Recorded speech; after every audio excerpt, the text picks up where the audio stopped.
Let me ask you something. Have you ever felt cool just by holding a phone? Not using it, not even unlocking it, just holding it. That, my friend, is the power of Apple. They didn't just build a brand, they built a belief system.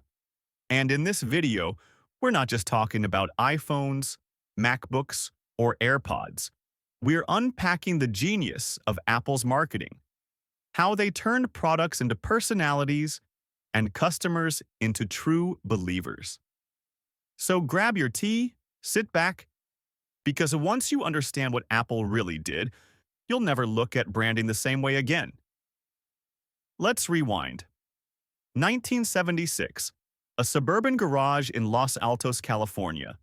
Picture this: Steve Jobs, Steve Wozniak, a dream, a vision, and some seriously questionable hair. They weren't corporate suits. They weren't polished. But they were ambitious. They weren't trying to sell computers. They were trying to change the world. And guess what? That mindset, that rebellion, is still embedded in Apple's DNA today. The first real taste of Apple's marketing magic came in 1984. The year, the advertisement, the moment.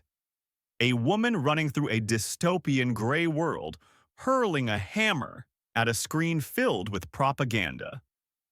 What was she smashing? Conformity. That ad didn't even show the product, but it made history. Why? Because it wasn't just about what Apple was selling. It was about why. They weren't a computer company, they were a revolution. And revolutions don't ask for permission. Now fast forward to the late 90s. Apple was struggling. Microsoft was dominating. Steve Jobs was back. And things needed to change. Not the product, not the pricing, the message. And then came the Think Different campaign. Not one product was shown. Instead, black and white portraits of legends. Einstein, Gandhi, Amelia Earhart, Picasso. Here's to the crazy ones. That campaign, it was poetry. But more than that, it gave people something bigger to believe in. Owning an Apple product became a signal, not just of style, but of identity. You weren't just buying a computer, you were joining a tribe. And that right there is where Apple left the competition in the dust. All right, let's talk about the iPod. The early 2000s were full of clunky MP3 players. Specifications, numbers, confusion. Apple shows up and says, 1,000 songs in your pocket. Boom, simplicity. That tagline wasn't just easy to remember. It was emotional.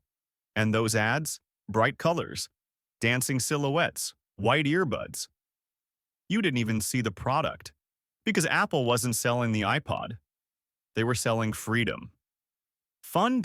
Individuality. It didn't matter what the gigabyte size was. It mattered how it made you feel. That's the Apple formula. Emotion greater than information. Okay, now we hit 2007. The world shifts. Steve Jobs walks onto a stage. Black turtleneck, jeans, sneakers. And he says, an iPod, a phone, an internet communicator. These are not three separate devices. Crowd goes silent. This is one device, and we are calling it the iPhone. That moment? That was theater. That wasn't a product launch. It was a rock concert. Steve didn't say, our phone has a 3.5-inch screen and a camera. He showed it. He performed it. Apple turned a boring tech demo into a story. That stage became a sacred place. The iPhone became a holy artifact, and Apple became legendary for turning product reveals into global cultural moments. Now let's go deep into the mind tricks Apple uses. 1. Minimalism equals premium. Apple stores, clean, white, airy, like art galleries. Their website, no pop-ups, no chaos, just calm. Their boxes, so elegant, you don't even want to throw them away. That's not an accident. Simplicity signals luxury. 2. Identity marketing. Apple never says, we're better than Android. They don't have to, because Apple users see themselves as creatives, thinkers, rebels. I'm a Mac. Identity sells. We buy things not just to solve problems, but to show who we are. 3. Scarcity and hype. Apple limits supply. They never reveal too much before launch. Result? Massive FOMO. Long lines. Midnight pre-orders. 4th. Storytelling over specs.